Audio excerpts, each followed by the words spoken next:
हाँ, तो हम लोग इस क्लास में स्टार्ट करेंगे प्रिजम्पशन। लास्ट डे हम लोग ओवर किए थे स्ट्रिक्ट एंड लिबरल कंस्ट्रक्शन तक।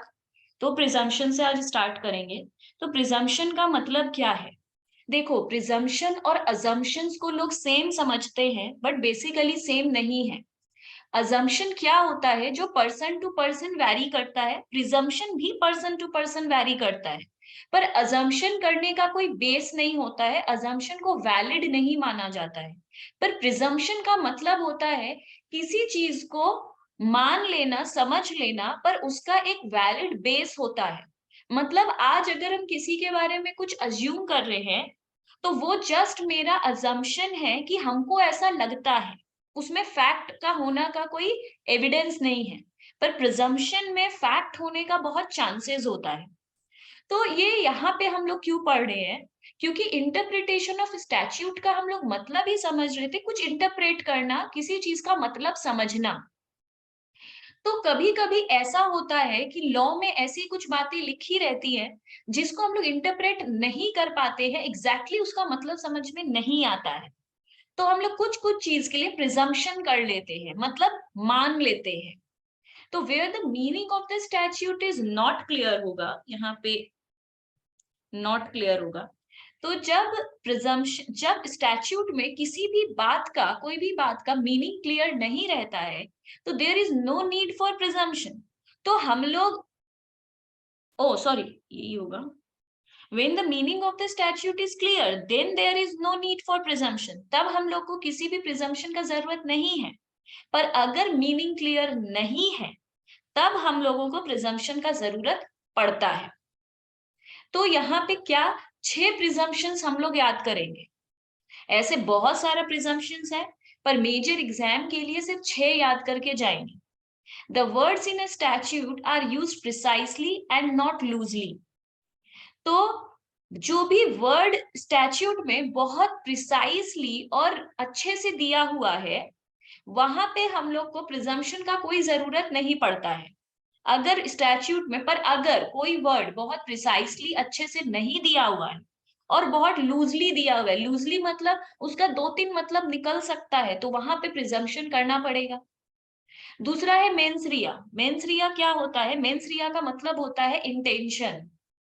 जैसे ये हम लोग, मेंस रिया का मतलब होता है जब हम लोग कोई क्रिमिनल ऑफेंस करते हैं। जैसे सोचो, मैं घर पे अकेली हूँ, अचानक से एक आदमी घर के अंदर आ गया और वो ऐसे मतलब डेंजर था, तो मैंने खुद को सेव करने के लिए उसे मार दिया, उसके माथे पे कुछ मैंने मारा और वो मर गया। रियल में ये मर्डर है, और मर्डर एक क्रिमिनल ऑफेंस है। पर हम गिल्टी माइंड नहीं थे, हम, मेरा इंटेंशन नहीं था कि हम उसका मर्डर करेंगे। तो मेंस रिया का होना बहुत जरूरी है। तो अगर कोई क्रिमिनल ऑफेंस है, तो सबसे पहले उसमें क्या प्रिजम्पशन देखा जाता है कि मेंस रिया था या नहीं। मेंस रिया था कि नहीं, ये हम लोग चेक करते हैं, मतलब गिल्टी माइंड था या नहीं, इंटेंशन था या नहीं। अगर हम वो चीज इंटेंशनली किए हैं, मतलब उस चीज में मेंस रिया था। अगर हम अचानक से किए हैं किसी रीजन से, सेल्फ डिफेंस में या किसी और को बचाने के लिए, तो वो मेंस रिया उसमें नहीं था। तो जब भी कोई क्रिमिनल ऑफेंस होता है, तो जज उसमें सबसे पहले मेंस रिया देखता है कि मेंस रिया एग्जिस्ट कर रहा था कि नहीं। Guilty mind is required for a criminal act. Criminal act तब कहते हैं जब मेरा गिल्टी माइंड था, मेरा मन में ही था कि हम गलत करना चाहते हैं। तो mains Riya is necessary in criminal offence. तो ये हम लोग प्रिजम्पशन है, हम लोग देखते हैं। The state is not affected by a statute unless it is expressly mentioned.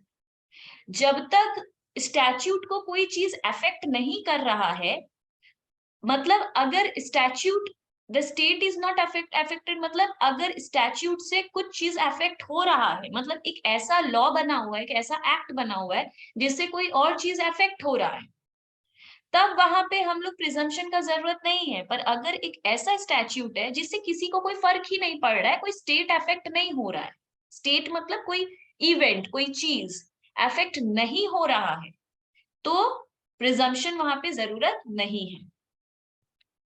फिर बोल रहा है the legislature knows the state of the law। हम लोग ये प्रिजम्पशन है हम लोगों का, हम लोग ये मान कर चलते हैं कि लेजिस्लेचर को सारे लॉ के बारे में पता होता है। लेजिस्लेचर मतलब पार्लियामेंट, हमारा लॉ मेकर्स। तो हम लोग का ये प्रिजम्पशन है कि लेजिस्लेचर्स को सारा बात लॉ का मालूम होता है। नहीं भी मालूम रहता हो, पर हम लोग का ये प्रिजम्पशन है कि मालूम रहता है, और सच में रहता भी है। पार्लियामेंट को, लेजिस्लेचर को सारा बात लॉ का पता होता है। फिफ्थ है, the legislation does not make any alteration in the existing law. Real में ये हमारा प्रिजम्पशन है कि लेजिस्लेशन कोई भी तरीके का ऑल्टरेशन नहीं कर सकता एग्जिस्टिंग लॉ में। मतलब पहले से अगर कोई एग्जिस्टिंग लॉ चल रहा है तो लेजिस्लेशन उसको चेंज नहीं कर सकता है। मतलब पार्लियामेंट देखो ऐसे कर सकता है अगर जरूरत पड़ा, हुआ भी है, बहुत सारा अमेंडमेंट आता है, पर ये हम लोग का प्रिजम्पशन है। मतलब ये इतना इजिली चेंज नहीं हो सकता है, तो ऐसे चेंज नहीं होता है। अगर कोई एक्सप्रेसली मेंशन्ड है, चेंज करने का जरूरत पड़ रहा है, तो वो अलग बात है। बट ऐसे लेजिस्लेशन जनरली अभी मन किया तो वो अभी एक लॉ में ऑल्टरेशन ले आएगा, ऐसे नहीं होता। ये हम लोग का मान्यता है, हम लोग मानते हैं, प्रिजम्पशन है। The legislation knows the practice of the executive and judiciary. Executives और जुडिशियरी क्या कर रहा है ये लेजिस्लेचर को पता होता है, ये भी हमारा प्रिजम्पशन है। अब ये लास्ट टॉपिक है, internal and external aids in interpretation. Aid का मतलब होता है हेल्प, इंटरनल मतलब अंदर से हेल्प मिलना कि हम लोग इंटरप्रेट कर पाए, बाहर से हेल्प मिलना कि हम लोग इंटरप्रेट कर पाए। इसको थोड़ा डिटेल में समझते हैं। देखो, एक्सटर्नल होता है जब हम लोग लॉ का बुक खोले हैं। सोचो अभी तुमने ज्यूरिस्प्रूडेंस का बुक खोला, कुछ भी समझ में नहीं आ रहा है, तो कोई कोई वर्ड का मीनिंग जानने के लिए तुम डिक्शनरी यूज कर रही हो, तो डिक्शनरी एक्सटर्नल एड है, बुक के बाहर जाके हेल्प ले रही। दूसरे डिक्शनरी, कौन सा डिक्शनरी? लीगल डिक्शनरी, जिसमें सारे लॉ के वर्ड एक्सप्लेन किए हुए रहते हैं।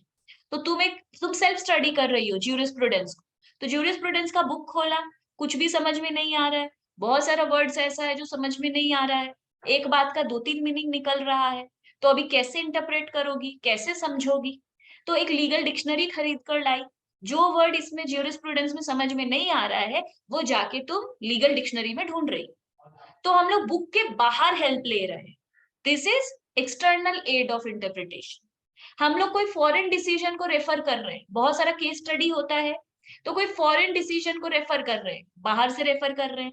रेफरेंस टू अदर स्टैट्यूट, कोई अलग एक्ट को देख रहे, कंपनी लॉ या सेबी या पार्टनरशिप एक्ट, कोई और एक्ट को पढ़ने चले गए, कोई और एक्ट को देखने चले गए, मतलब समझना है मेरे को ये, पर हम समझ दूसरे लॉ को समझने में चले गए, क्योंकि ये लॉ का आंसर मेरे को बोलता है as per companies act section ये, तो हम उस सेक्शन को कंपनी लॉ का बुक खोलकर देखने लगे।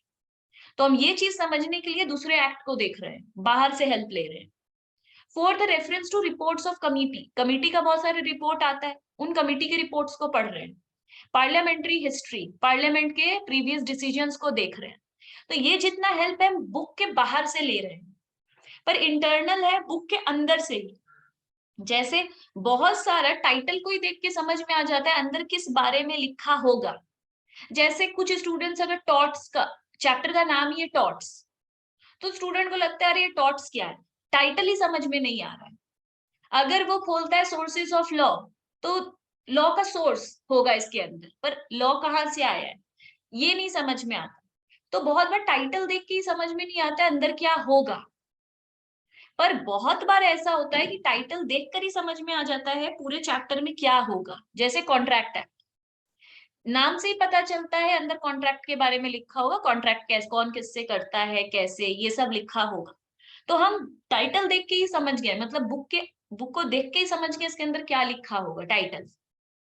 फिर प्रियम्बल, प्रियम्बल से समझ जाते हैं, हर बुक के पहले प्रियम्बल लिखा हुआ होता है। जैसे हमारा कॉन्स्टिट्यूशन ऑफ इंडिया, अगर कॉन्स्टिट्यूशन ऑफ इंडिया पढ़ने गए हैं, उसका प्रियम्बल पढ़ लो, प्रियम्बल से समझ में आ जाएगा पूरे बुक में क्या लिखा होगा। प्रियम्बल का मतलब है मोटिव, क्या लिखा होगा, मोटिव क्या है इस चैप्टर का। जैसे समरी, समरी भी हम लोग बहुत बार पढ़ लेते हैं, समरी से भी समझ में आ जाता है बहुत बार क्या लिखा होगा, और that is preamble. Heading and title of a chapter, बहुत बार चैप्टर का हेडिंग और टाइटल पढ़ के ही समझ में आ जाता है कि उसमें क्या लिखा होगा। तो जब बुक के अंदर से ही समझ में आ जाता है कि उसमें क्या लिखा होगा, जैसे मार्जिनल नोट्स, बहुत बार लॉ मेकर्स कुछ एडवाइस करते हैं, लिखा हुआ रहता है, वो एडवाइस पढ़ के भी समझ में आता है अंदर क्या लिखा हो। इंटरप्रिटेशन क्लॉजेस, बहुत बार ऐसा कोई डेफिनेशन होता है अंडर सेक्शन बोलकर कि अंडर सेक्शन 2 सब सेक्शन 5, तो वो डेफिनेशन पढ़ के भी हम लोग कुछ इंटरप्रेट कर पाते हैं, कुछ समझ में आता है। फिर प्रोविजो, प्रोविजो और प्रोविजन में क्या डिफरेंस है? प्रोविजन मतलब होता है अगर किसी बात के ऊपर हम जब पहला रूल बताए हैं दैट इज प्रोविजन, जब उस रूल के ऊपर हम और रूल बता रहे हैं दैट इज प्रोविजो। बहुत बार लॉ की बुक में हम लोग पढ़ते हैं प्रोविजो, प्रोविजो का मतलब होता है ये फर्दर प्रोविजन है और एडिशनल रूल है। हम तुमको एक रूल बताएं ऐसा मत करो, ऐसा मत करो ये रूल है, तो हम ये प्रोविजन बता रहे हैं। ऐसा मत करो, क्यों मत करो, उसके ऊपर भी हम रूल बता रहे हैं, दैट इज प्रोविजन। तो पहला rule provision, further rule further provision is proviso. Seventh है इलस्ट्रेशन और एक्सप्लेनेशन, बहुत बार हम लोग को बुक के अंदर का इलस्ट्रेशन पढ़ के थोड़ा सा और एक्सप्लेनेशन पढ़ के ही अपने आप बुक समझ में आ जाता है, लॉ समझ में आ जाता है, दैट इज इलस्ट्रेशन और एक्सप्लेनेशन। और बहुत बार शेड्यूल पढ़ते हैं हम लोग, शेड्यूल में डिटेल में बात लिखा हुआ होता है, एक एक वर्ड का मीनिंग समझाकर लिखा हुआ होता है, तो बहुत लोग शेड्यूल पढ़कर भी चीजों को समझते हैं। तो जब हम लोग बुक के अंदर से ही उस चैप्टर का मीनिंग या उस लॉ का मीनिंग समझ लेते हैं, this is internal aid of interpretation. जब उस चीज का मीनिंग समझने के लिए हमें बुक के बाहर जाना पड़े, तो अगर बुक के बाहर जा रहे हैं that is external aid of interpretation. इससे जैसे एक क्वेश्चन आ सकता है, आया है दिसंबर 2013 में, discuss in brief the primary rule of literal construction. हम लोग बहुत सारा इसमें कंस्ट्रक्शन पढ़े थे, रूल पढ़े थे। ये लिटरल कंस्ट्रक्शन हम लोग का किस में था? अदर रूल के अंदर था। तो प्राइमरी रूल पे फोकस नहीं करना है, किस रूल का मीनिंग समझ रहा है, मांग रहा है वो देखेंगे। लिटरल कंस्ट्रक्शन हम लोग पढ़े थे। लिटरल कंस्ट्रक्शन का मतलब ये पढ़े थे कि जो दिया है वही समझो, मतलब एक चीज का एक ही मीनिंग समझो। We are free to understand more than one meaning, हम लोग फ्री है। अगर हम तुमको एक बात बोले, उसका तुमको दो तीन मतलब समझ में आता है तो तुम दो तीन मतलब समझो, but we should make those remedy which punish mischief, पर उसका वही मतलब समझो जो एक मिसचीफ को पनिशमेंट दे। जैसे लॉ में कोई बात लिखा है, उसका दो तीन मीनिंग समझ में आ रहा है, तो उस वक्त हम लोग क्या करते हैं, उसका लिटरल मीनिंग कौन सा लेंगे, रियल मीनिंग कौन सा लेंगे, जिससे एक मिसचीफ को पनिशमेंट मिल रहा है। तो वो इसमें पूरा लिखा हुआ है, it constitute the cardinal rule is to construe its provision. ये पूरा रीड करना, अगर टफ लगे तो फिर मेरे को बताना। अच्छा, नेक्स्ट है हम लोगों का question 2, explain the mischief rule in the interpretation of statute. Mischief rule में हम लोग क्या पढ़े थे कि कभी कभी लॉ ऐसा वर्ड यूज करता है जिसका दो या दो से ज्यादा मीनिंग होता है, तब हम लोग कौन सा मीनिंग यूज करते हैं, जो एक मिसचीफ को पनिशमेंट दे। बेसिकली ये लिटरल कंस्ट्रक्शन और मिसचीफ रूल सेम ही है, तो इसका वही मीनिंग है, वैसे कुछ खास अंतर नहीं है। बस इसमें मेन बात क्या है कि वो चार चीज लिखेंगे, जो जो हम चार पॉइंट बताए थे कि in this rule four things are considered, what was common law before making the act, वो सारा रूल्स चार पॉइंट इसमें लिखना होगा। और उसके बाद ये जो चार रूल इसके अंदर भी दे दिया है, यही चार रूल इसका मेन है मिसचीफ में, जो इसको लिटरल कंस्ट्रक्शन से अलग करता है। लिटरल कंस्ट्रक्शन लिखते वक्त हम लोग ये चार पॉइंट नहीं लिखते हैं, पर मिसचीफ रूल लिखते टाइम इसका लिखते, नाम ही है मिसचीफ रूल, तो रूल ये देना होगा। मिसचीफ रूल को हम लोग हिडन्स रूल भी कहते हैं, तो अगर हिडन्स रूल से क्वेश्चन आता है तो भी यही लिखेंगे। देखो 3 में पूछ ही लिया है। Heydon's rule is not always operative in the interpretation of statute. क्या हिडन्स रूल ऑलवेज काम नहीं करता है इंटरप्रिटेशन में, क्या ये हमेशा सही नहीं है? तो लिखा, it was held that the mischief rule should only be applied where there is ambiguity in the statute। ambiguity का मतलब होता है एक बात का जब एक से ज्यादा मीनिंग आता है। ambiguity का मतलब ही होता है, ambiguous का मतलब ही होता है जब एक बात का एक मीनिंग नहीं है, एक बात का दो तीन मीनिंग है, मोर देन वन, उसको एम्बिग्विटी बोलते हैं। तो मिसचीफ रूल हर वक्त अप्लाई नहीं होता है। ये कब अप्लाई होता है? जब हमारे स्टैट्यूट में एम्बिग्विटी हो। तो वहां पे कोर्ट का रोल क्या है? सप्रेस द मिसचीफ, मिसचीफ को पनिश करो एंड एडवांस द रेमेडी, और वहां पे रेमेडी निकाल लो। The court while apply the principle tries to find out the real intention behind the enactment.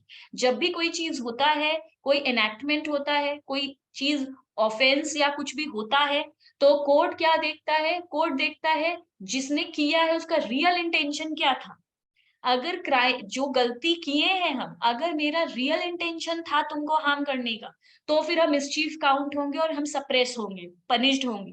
पर अगर मेरा रियल इंटेंशन नहीं था, तो फिर हम मिसचीफ नहीं है। Intention is very important. This rule assist the court in identifying the proper construction of it. ये एक बार रीड करेंगे हम लोग। अगेन इसमें इस 4 लॉ को लिखा है क्योंकि यही मिसचीफ रूल है, यही हिडन्स रूल है। तो जब भी मिसचीफ रूल या हिडन्स रूल बोलेगा, ये 4 रूल लिखना तो पड़ेगा। फोर्थ है हम लोग का explain the mischief rule. Again एक ही बात पूछ रहा है, मतलब ये बहुत इंपॉर्टेंट है, अच्छे से इसको करके जाना है। नेक्स्ट पूछ रहा है explain the rule of harmonious construction. Harmonious construction में हम लोग क्या पढ़े थे? हार्मनी का मतलब होता है पीस। ये वर्ड कहाँ से आया है? हार्मनी से आया है। हम लोग जानते हैं कि एक क्राइम के ऊपर 2-3 प्रोविजन दिया हुआ है, मोर देन 1 प्रोविजन दिया हुआ है। मतलब एक ही गलती करने के ऊपर, सेम क्राइम के ऊपर 2-3 प्रोविजन लॉ में लिखा हुआ है। तो अभी हम लोग, और दोनों लॉ एक दूसरे से कॉन्ट्राडिक्ट करता है। जैसे अगर हम सेल्फ डिफेंस के ऊपर ही बात करें, तो सेल्फ डिफेंस के लिए एक जगह लॉ में लिखा है कि अगर हम अपने सेल्फ डिफेंस में किसी को मार देते हैं, जैसे अभी हम घर पे अकेले हैं अगर, और घर में कोई आ जाता है और हम उसको मार देते हैं, तो ये मर्डर हुआ। अभी एक तुम बोल, हम लोग के हिसाब से, लोगों के हिसाब से क्रिमिनल ऑफेंस है मर्डर। तो लॉ में ना इसके ऊपर 2 बात लिखा हुआ है। एक जगह मेंस रिया को लाया गया है। मेंस रिया कहता है चेक करेंगे तुम्हारा गिल्टी माइंड था या नहीं, तुमने इंटेंशनली मर्डर किया है या सेल्फ डिफेंस में मर्डर किया है। अगर कोई सेल्फ डिफेंस में मर्डर करता है, तो लॉ में प्रोविजन है उसे कुछ नहीं होगा, उसे कोई सजा नहीं होगा, उसे छोड़ दिया जाए। पर कहीं कहीं पे लिखा हुआ है सेल्फ डिफेंस में भी तुम उसको हार्म पहुंचा सकते थे, उसको मतलब थोड़ा सा चोट लगा सकते थे, मर्डर करना जरूरी नहीं था। तो ये दोनों प्रोविजन एक दूसरे को कॉन्ट्राडिक्ट कर रहा है। एक जगह बोल रहा है मर्डर है, एक जगह बोल रहा है सेल्फ डिफेंस है। तो इस तरीके से जब एक ही क्राइम के ऊपर एक से ज्यादा प्रोविजंस होते हैं, तो वो दोनों प्रोविजन हमेशा कॉन्ट्राडिक्ट ही करता है। और जब वो कॉन्ट्राडिक्ट करता है, तो हम लोग, तो कोर्ट को क्या करना है, जज को क्या करना है? सारे प्रोविजंस को कुछ इस तरीके से मर्ज करना है, इस तरीके से फॉलो करना है कि हार्मनी बना रहे, किसी भी प्रोविजन का डिसरेस्पेक्ट ना हो। और हम लोग डिस्ट्रक्शन अवॉइड करते हैं लॉ में। हम लोग हमेशा सोचते हैं कोई चीज खत्म ना हो, तो हम लोग उसको मिलाने का सोचते हैं लॉ में। इसलिए ये हार्मोनियस कंस्ट्रक्शन इसको माना जाता है कि हम हार्मनी से दोनों को कंस्ट्रक्ट किए, दोनों प्रोविजन को मिला दिए, कंबाइन कर दिए, कि कोई भी एक प्रोविजन डिफीट ना हो, हार ना जाए। में अगेन सेम क्वेश्चन है, हार्मोनियस कंस्ट्रक्शन के ऊपर बोलो with the help of decided case law. इसमें केस लॉ भी देने बोला है, ये आया है 2014 में। क्योंकि 2014 और 13 का बात नहीं है, इसमें सिर्फ रूल के ऊपर ही क्वेश्चन आएगा, इस चैप्टर में रूल ही है सिर्फ, और कुछ था ही नहीं। 7 में फिर से बोल रहा है हार्मोनियस कंस्ट्रक्शन के ऊपर बोलो। 8 में हम लोग को बोल रहा है उट रेस मैजिस्वेलेट क्वांट परफेक्ट के ऊपर बोलो। ये वाला हम लोग किए थे, परफेक्ट नहीं है वो पेरिट है, प्रिंट मिस्टेक है। इसका हम लोग पढ़े थे कि रूल ऑफ रीजनेबल कंस्ट्रक्शन। इसको हम लोग पढ़े थे कि उट रेस मैजिस वेलिएट क्वाम, और वो क्वाम है, क्वांट नहीं, पेरिट, वो थोड़ा प्रिंट मिस्टेक है। It is better for a thing to have effect rather than to be made void. इसमें हम लोग ये पढ़े थे कि अगर कोई कॉन्ट्रैक्ट होता है दो लोगों के बीच में, और वो कॉन्ट्रैक्ट वॉइड अब निशियो था, मतलब पहले दिन से ही वो खराब था, गलत था, उसका कोई सेंस था ही नहीं उस कॉन्ट्रैक्ट में, तो उस तरीके के कॉन्ट्रैक्ट में अगर वो कॉन्ट्रैक्ट बाद में कोर्ट में जाता है, तो जज कभी ये नहीं बोलता है कि ये तो वॉइड अब इनिशियो था, ये तो पहले दिन से ही बेकार कॉन्ट्रैक्ट था, इसमें तो एसेंशियल एलिमेंट्स ही नहीं थे कॉन्ट्रैक्ट के, तो ये कॉन्ट्रैक्ट रद्द किया जाता है। जज ऐसा कभी नहीं बोलेगा, कोर्ट ऐसा कभी नहीं बोलेगा। वो जो उसमें उस कॉन्ट्रैक्ट में जो चीज मिसिंग है, वो उस चीज को उस कॉन्ट्रैक्ट में डाल के उसको थोड़ा ठीक करके उसको फिर से कंस्ट्रक्ट कर लेगा, रीजनेबली कंस्ट्रक्ट कर लेगा, और फिर उसको एप्लीकेबल कर देगा। मतलब किसी भी चीज को वॉइड डिक्लेयर करने के पहले, खारिज डिक्लेयर करने के पहले जज एक मौका देता है कि वो उसको ठीक से थोड़ा बना सके। अगर उसमें 2-3 फॉल्ट है तो 2-3 फॉल्ट ठीक करके उसको इम्प्लीमेंट कर सके, ना कि कोर्ट ऐसा करता है कि गलत था इसको खारिज कर दो। इतना जल्दी डिस्ट्रक्शन नहीं करता। तो ये हमेशा याद रखना, एक मीनिंगलेस कॉन्ट्रैक्ट में वो मीनिंग डाल देता है और उसको मीनिंगफुल बना देता है, ना कि उसको कैंसिल कर देता है। यही है ये हम लोग का लैटिन लैंग्वेज है, ये उसका इंग्लिश वर्जन है, तो ये याद करना है। उसके बाद है रूल ऑफ एज्यूस्टेरियम जेनरिस। इसका रूल ऑफ एज्यूस्टेम, ये अगेन इसका हाँ नहीं ठीक है। तो इसका रूल ऑफ एज्यूस्टेम जेनरिस का मतलब क्या है, यहाँ पे हम लोग इसका मतलब समझे थे। तो एज्यूस्डेम जेनरिस का मतलब क्या था, हर चीज का एक स्पेसी होता है, एक जीन होता है। मतलब हम लोग जानते हैं कि अगर लॉ के बुक में अगर एक्सेट्रा लिखा है तो हम लोग उसी सिमिलर वर्ड के बाद ही उसका एक्सेट्रा का मीनिंग लाएंगे। लाइक इसमें हम एग्जाम्पल दिए थे, अगर हम पूछते हैं वाइल्ड एनिमल्स का नाम बताओ, तो कोई बोलता है लायन, टाइगर, एक्सेट्रा। तो यहाँ जो एक्सेट्रा आया है, इसमें रैबिट और कैट ये सब को काउंट नहीं करना है, डोमेस्टिक एनिमल्स को नहीं लेना है। क्योंकि वो 2 एग्जाम्पल अगर शुरू में वाइल्ड एनिमल्स का था, तो एक्सेट्रा का मतलब भी बाकी वाइल्ड एनिमल्स ही है। एक्सेट्रा का मतलब ये बिल्कुल नहीं है लॉ में, या नॉर्मल सेंस में भी एक्सेट्रा का मतलब ये बिल्कुल नहीं है कि उसके बाद जो मर्जी वो ले लो। अगर हम एक्सेट्रा बोल रहे हैं तो जो प्रीवियसली बात बोले हैं उसी से कनेक्टेड आगे भी बोलेंगे ना। तो हर बात में जीन होता है, एक स्पेसीज होता है, और उसी स्पेसीज को लेके हम लोग आगे बढ़ते हैं। पर फॉलोइंग कंडीशन मस्ट एग्जिस्ट, हम इसका बोले थे, बहुत 5 रूल था कि हम लोग के पास स्पेसिफिक वर्ड का अगर लिस्ट है तो उस लिस्ट को फॉलो करेंगे, एक क्लास दिया हुआ है तो उस क्लास को फॉलो करेंगे। लीस्ट मतलब क्लास का मतलब ये नहीं है, class is not exhausted by the list. अगर हम चार वाइल्ड एनिमल का नाम दिए हैं, उसके बाद हम एक्सेट्रा लिखे हैं, इसका मतलब ये नहीं है कि बस 4 ही वाइल्ड एनिमल था, इसका मतलब है और भी इसके आगे वाइल्ड एनिमल्स ही है, इसके आगे डोमेस्टिक एनिमल्स नहीं है, इसके आगे फ्लावर्स का नेम नहीं है। तो वो 4 वर्ड को समझकर ही आगे का समझना है। जैसे हम बोले harmony comma peace comma etcetera, तो जो एक्सेट्रा में वर्ड आएगा वो हार्मनी और पीस से रिलेटेड वर्ड ही होगा। एंगर, फाइटिंग, ये सारे वर्ड नहीं होंगे उसके आगे। तो हमें सेम काइंड का स्पेसी को ही उसमें रखना है, सेम कैटेगरी में, जिसमें ये लोग भी सेम दिया है। अगर हम यूज कर रहा है वर्ड ऑक्सन, बुल, गोट, ये वो, तो the word etcetera can not include wild animal like lion and tiger, क्योंकि हम देखो सारा डोमेस्टिक एनिमल्स को ले रहे हैं जो सिटीज में भी पाए जाते हैं, इसमें बीच में वाइल्ड एनिमल्स को नहीं घुसाना है। All the domestic animal will not be covered. अब हम एक्सेट्रा लिखे हैं तो हम सारे डोमेस्टिक एनिमल को कवर नहीं किए हैं, कुछ छूट भी गया है, इसीलिए हम एक्सेट्रा लिखे।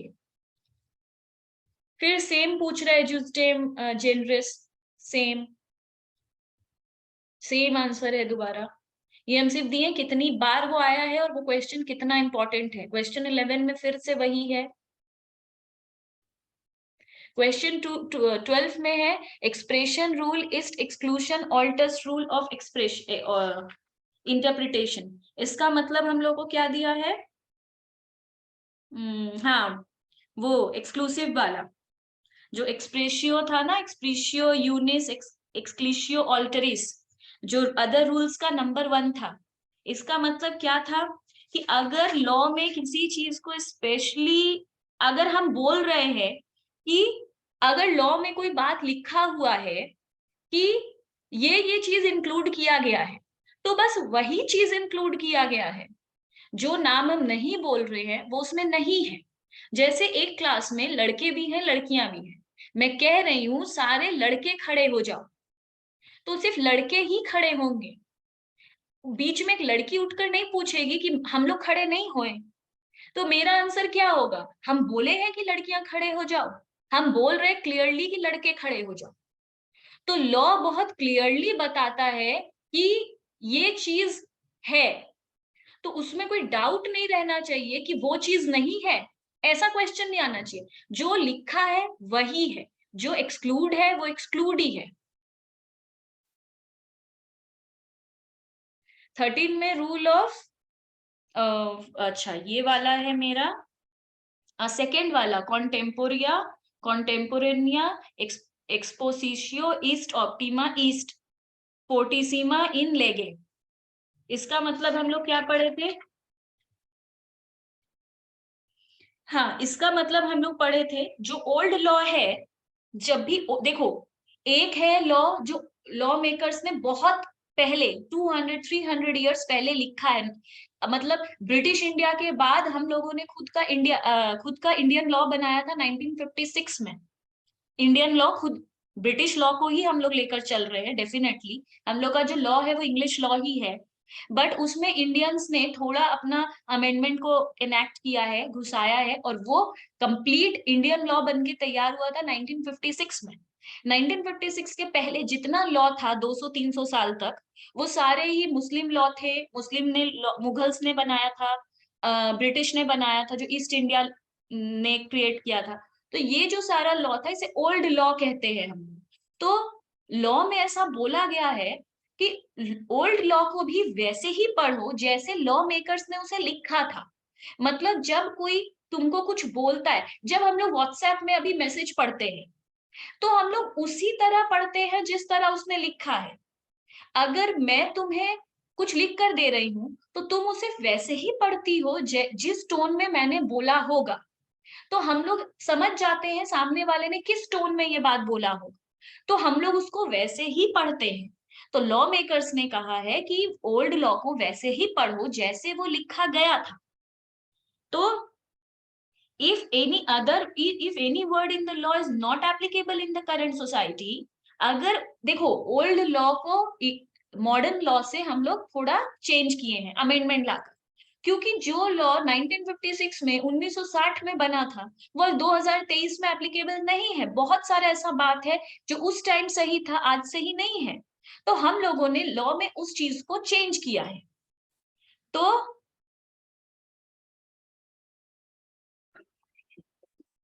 हाँ, तो इसमें यही है कि अगर कोई चीज पुराने लॉ में एप्लीकेबल था तो आज हम लोग उसको चेंज कर लेते हैं, पर उसका स्पिरिट और एसेंस रहना चाहिए। अगर हम लोग किसी भी चीज को चेंज करते हैं, पर फिर भी जैसे किसी भी लॉ को अगर हम लोग चेंज कर रहे हैं तो उसका रियल मीनिंग नहीं खोना चाहिए। उसको चेंज कर लो, मॉडर्न बना दो, बट उसका स्पिरिट और एसेंस नहीं जाना चाहिए। ऐसा कौन बोला था? सैलमंड बोले थे। तो ये बात को याद रखना है, सैलमंड बहुत बड़े ज्यूरिस्ट है। उन्होंने ऐसा बोला था कि किसी भी लॉ को चेंज करो बट उसका एसेंस और स्पिरिट को मत खो। फिर ये है नॉस्चर ए सॉसिस।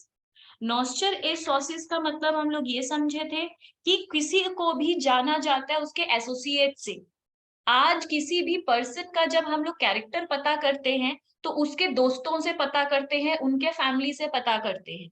हमें पता है इसके दोस्त ऐसे हैं, इसके फैमिली ऐसे हैं, तो ये भी ऐसा होगा। अभी हो सकता है वो ऐसा ना हो, पर हम लोग यही मानते हैं कि अगर फैमिली ऐसा है, फ्रेंड्स ऐसा है, उसका एसोसिएट्स ऐसा है, तो वो भी ऐसा ही होगा।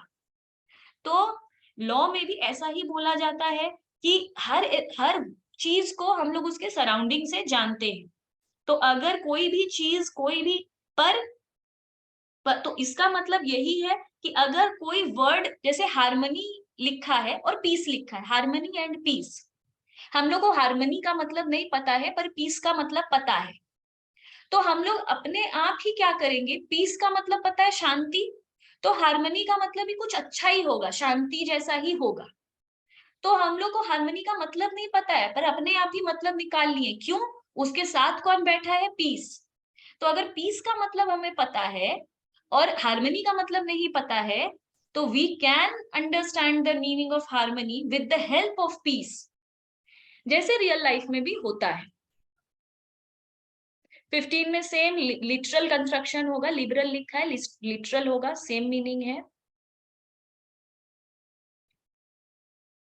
16 में इंटरनल एड लिखा है, वो हम अभी समझाए थे, किसी चीज का अंदर से ही मीनिंग को जानना, बुक लॉब के बुक के अंदर से ही उसका मीनिंग जानना। ये एक्सटर्नल एड लिखा है जो हम अभी समझाए। ये प्रोविजो है जो अभी हम प्रोविजो का मीनिंग बताए। प्रिएम्बल का रोल क्या है इंटरनल एड में, वो एक्सप्लेन करना है प्रिएम्बल टॉपिक को। पार्लियामेंट्री हिस्ट्री को एक एक वर्ड को अब एक्सप्लेन करने बोल रहा है। प्रिजम्पशन का मतलब बताने बोल रहा है, कब प्रिजम्पशन करते हैं हम लोग, बस ये खत्म। तो ये चैप्टर